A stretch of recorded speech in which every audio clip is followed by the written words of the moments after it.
உலகப் புகழ்பெற்ற Assassin's greet video கேமை உருவாக்கியவர் ஒரு விமான விபத்தில் உயிர் இழந்துள்ளமை விமான உலகத்தை மட்டுமல்ல வீடியோ கேம் உலகையும் சோகத்தில் ஆழ்த்தியுள்ளது.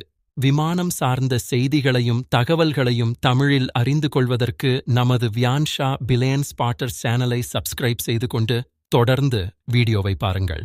உலகின் மிகப்பெரிய வீடியோ கேம் நிறுவனங்களில் ஒன்றான் யூபிசாஃப்டின் இணை நிறுவனர் கிளாட் கிலெமோ 19ஆம் திகதியன்று நடந்த ஒரு சிறிய விமான விபத்தில் உயிரிழந்துள்ளார். 69 வயதான இவர் செஸ்னா 421 என்ற இரட்டை என்ஜின் கொண்ட சிறிய விமானத்தில் பிரான்சின் லே பாலு எஸ்கோப்லாக் என்ற இடத்திற்கு சென்று கொண்டிருக்கும் வேளையில் இந்த விபத்து நடந்ததாக தெரிவிக்கப்பட்டுள்ளது. இந்த விபத்து பிரான்சின் லே பவுல் எஸ்கோப்லாக் விமான நிலையம் அருகே இடம்பெற்றது.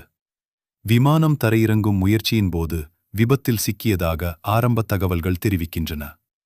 இந்த விபத்தில் விமானத்தில் இருந்த கிளாட் கிலெமோ உட்பட 2 பேர் உயிரிழந்தனர். கிளாட் கிலெமோ தனது சகோதரர்களுடன் இணைந்து 1986ஆம் ஆண்டு யூபிசாஃப்ட் நிறுவனத்தை தொடங்கியவர்களில் ஒருவர். அவர்களின் முயற்சியால் யூபிசாஃப்ட் உலகளாவிய கேமிங் துறையில் மிகப்பெரிய நிறுவனமாக வளர்ந்தது. அசிசின்ஸ் கிரீட், ஃபார் கிரை, ரேமன் மற்றும் டாம் கிளாஞ்சின் ரெயின்போ 6 போன்ற உலகப் புகழ்பெற்ற வீடியோ கேம்கள் யூபிக்ஃபோர்ட் நிறுவனத்தின் முக்கிய படைப்புகளாகும். அவரது மறைவு குறித்து யூபிசாஃப்ட் நிறுவனம் ஆழ்ந்த இரங்கலை தெரிவித்துள்ளது.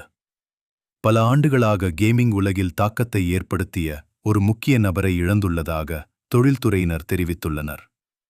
ஒரு சிறிய செஸ்னா விமான பயணம் உலக கேமிங் வரலாற்றில் முக்கிய இடம் பிடித்த ஒருவரின் வாழ்க்கையை முடித்துள்ள இந்த சம்பவம் மீண்டும் ஒரு முறை சிறிய விமான பாதுகாப்பு குறித்து கவனத்தை ஈர்த்துள்ளது. தொடர்ந்து இதுபோல விமானம் சார்ந்த செய்திகளை அறிந்து கொள்வதற்கு எம்முடன் இணைந்திருங்கள்.